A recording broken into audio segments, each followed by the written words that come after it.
I've been dating my girlfriend for 3 years now. I'll nickname her Nikki. It started innocently enough that I commented on one of her Instagram stories, and we started chatting from there. Eventually, I got her number and then Snapchat, and after a week, we met in person. We started hanging out right after the holidays in January, and the thought of Valentine's Day was already coming up. It was nice having started talking to a girl around that time, so that I wouldn't feel the dread of being alone on that annoying holiday. But as Valentine's Day approached and Nikki and I were a few dates in, she confided in me about a stalker situation she'd been dealing with. The man's name is Ben, and he's a guy a few years older than Nikki, who happened to go to the same commuter college as her. Met her in class for a group project and followed her around campus a few times. She never involved police or anything, shockingly.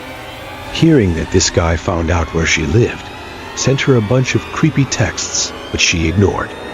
She said she never blocked the number because she wanted to see how far he would go without getting the hints.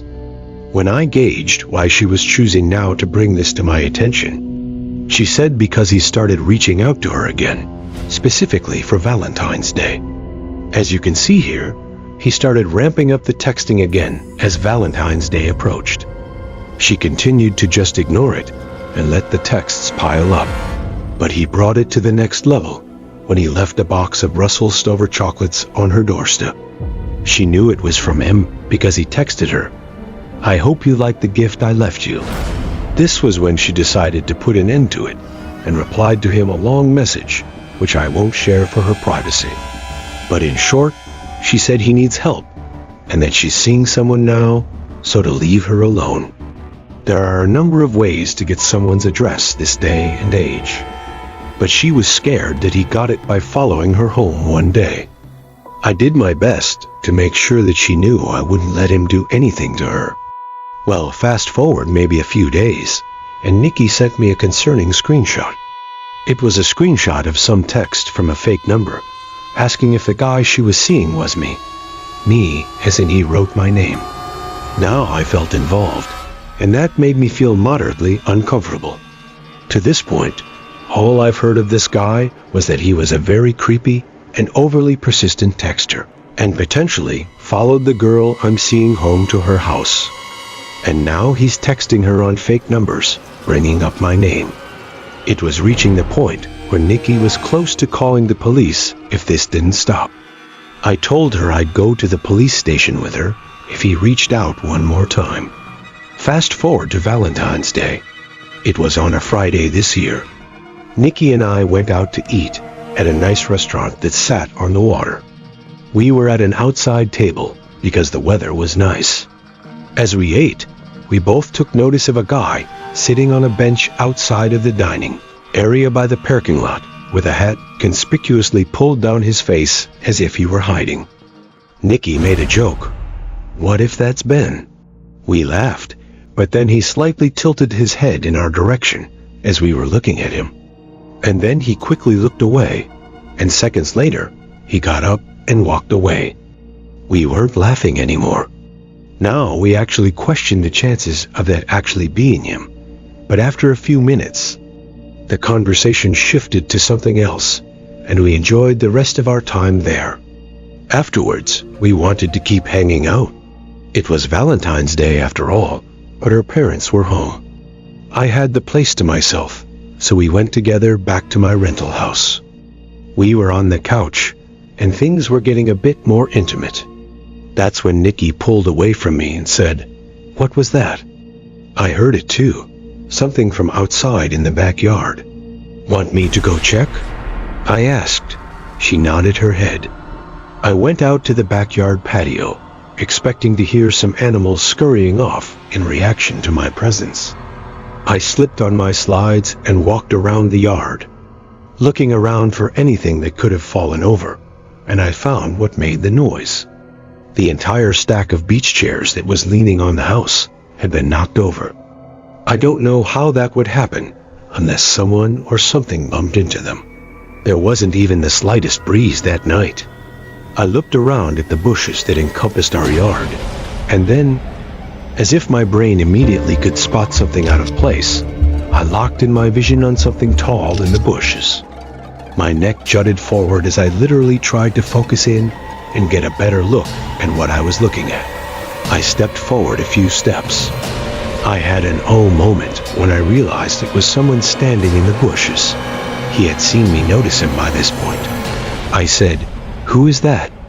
The guy started quickly coming out from the bushes in a quick enough speed that I took it as a threat, as if he were about to charge at me. I took the chance to get him on the ground when he was still struggling with the bushes and twigs, and I yelled at him to stay down multiple times. I yelled Nikki's name until she came outside, and I said, "Call the police." The guy on the ground struggled and tried to get loose a few times, but I more or less had him in a steady hold. When Nikki came outside while talking with the police, I asked her if this was the guy. She gasped and said, "Oh my God, yes." It was the Ben guy who had been harassing her. What's worse is at that moment, I realized he was wearing the same colored shirt that guy with the cap from earlier at the restaurant was wearing. Police got to the house and put him in cuffs. He would be charged with trespassing and taking advantage of the moment. Nikki showed the officers all of the harassing and obsessive messages she'd been receiving from him. Since he was already being arrested, Nikki pressed charges for stalking and harassment, which the guy ultimately ended up paying a fine for and getting a misdemeanor. Nikki got an order of protection against him, and now, if he ever contacts her again, he'll be arrested again. Ben was the ultimate creep. Thank God, he's at least halfway smart enough to not have contacted her again. Though this happened 4 years ago, Valentine's Day was coming up. My boyfriend and I had planned a cute dinner, like what most couples do. As we were walking into the restaurant, there's this couple outside weirdly staring at my boyfriend and me. I slightly shove my boyfriend's arm as we get inside, and he gives out his name to be put in the wait line. The host said it would be a 45-minute wait, and she said she would text us when our table was ready. My boyfriend said, "Let's go to the mini golf across the street." So, we're walking back to his car. The lady from the couple stood up and held up her hand, introducing herself as Mrs. Greddy. I found it really weird and looked at my boyfriend. The lady still had her hand out. I wasn't trying to be rude. I gave her a shake. The lady went on to explain that her and her husband think we're a great-looking couple, and they're photographers and think we would make great photos, and to follow them to the studio, as she believes the wait time will be long. She goes on to say that she has no card on her, but their place was a 5-minute drive away, and they could take us there as well. Red flags are going off, and my boyfriend politely declines and lets her know we have things to do. The look was still one of the most haunting looks ever, as she smiled and sat down next to the husband. As we get in the car, I told my boyfriend how creepy that interaction was, and how the husband didn't even say a word. As we enter the mini golf place, we were pretty surprised to find it empty. We laughed the situation off, but in reality, I'm still creeped out, as this place is not really huge. You can see the front door on all the levels. So, as we're on our 5th round, I hear the entrance bell ring. I turn to look, and my heart sinks. It's the same lady with her husband. She seems to look around, and then, as we make eye contact, she gives me the creepiest smile. I let my boyfriend know, and he turns to look as they're getting their thing. I tell my boyfriend I'm uncomfortable, and we should just go wait in the car, as 15 minutes have passed already, so it wouldn't be much longer. He agrees, and we turn around, and they're right behind us, giving us the widest smiles. "Crazy how we both came to this spot," said Mrs. Greddy. This time, the husband says, "We should face each other, Greddy versus Rod."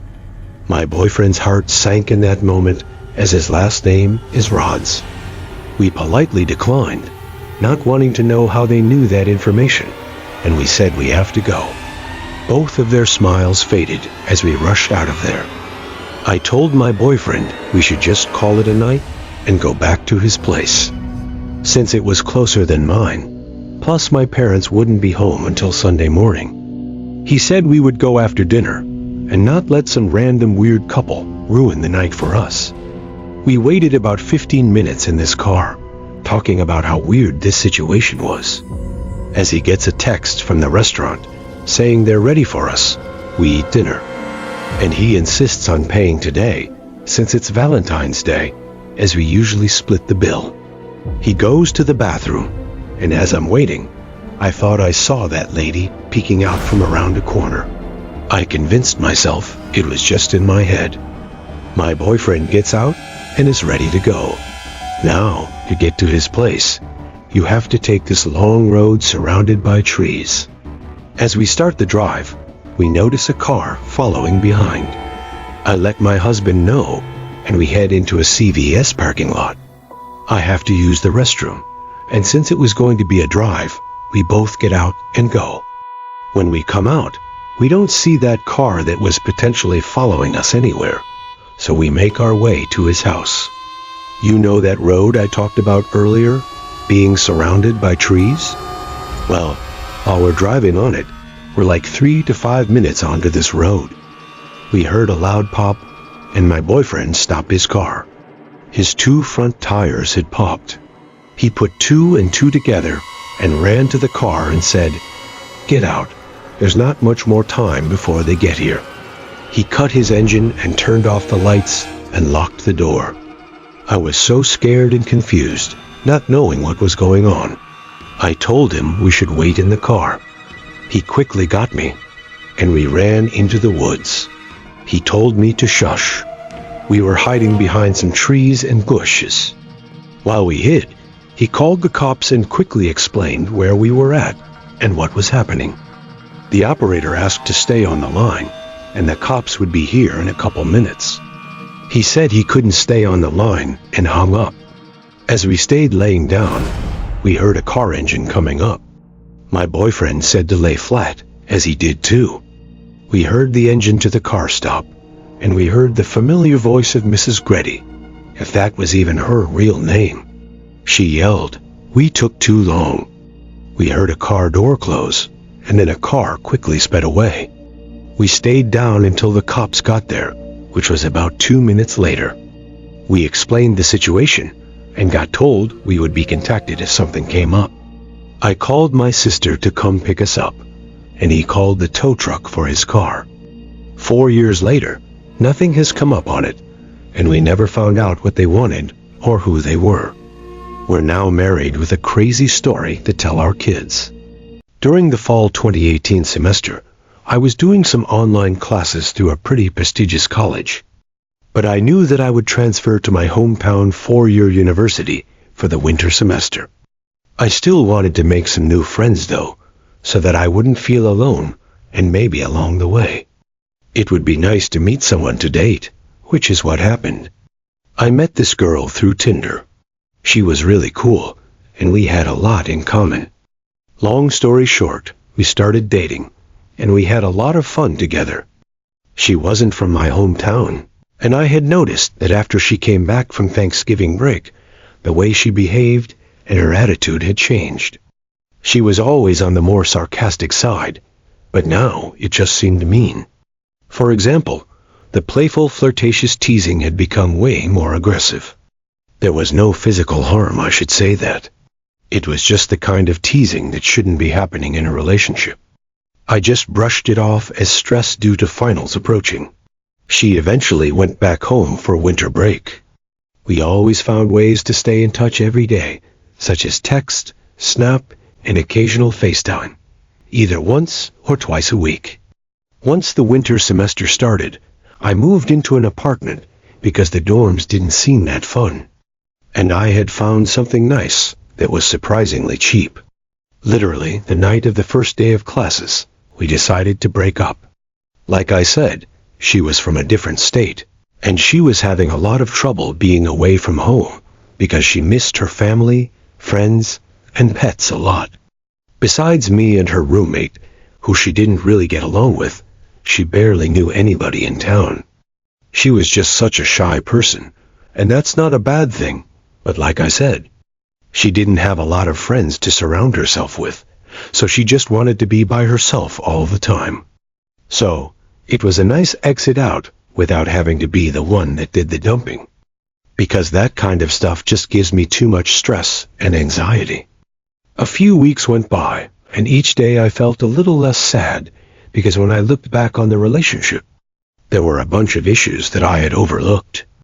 It was the week leading up to Valentine's Day, and I was kind of sad because I had some fun things planned that I wanted to surprise my girlfriend with.